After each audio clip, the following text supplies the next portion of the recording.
in a world where lights are left on. Computers are left on all night. And air conditioning units are left on with nobody in the room. There's only one man who can save us all.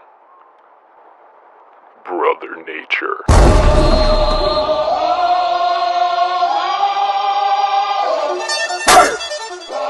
Here comes the,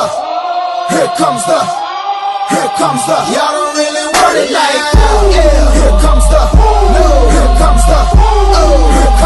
y'all don't really want it like that. Yeah. Here comes the, y'all don't really want it like that.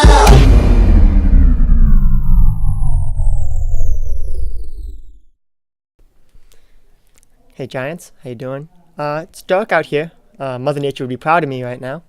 But the energy's gonna come back on soon. And when it comes back on, we're trying to lower energy usage at this school. Now, how can this be done, you ask? Well, teachers, if you can, try to only use one light switch on at a time, or use none if you have natural lighting that suffices. In terms of students and teachers, try to get your computers to go sleep after 10 minutes in order to save more energy, as well as turning them off completely whenever you go to bed. Lastly, in terms of energy use in air conditioners, try to keep them off at all times except when needed most. Thank you, Giants.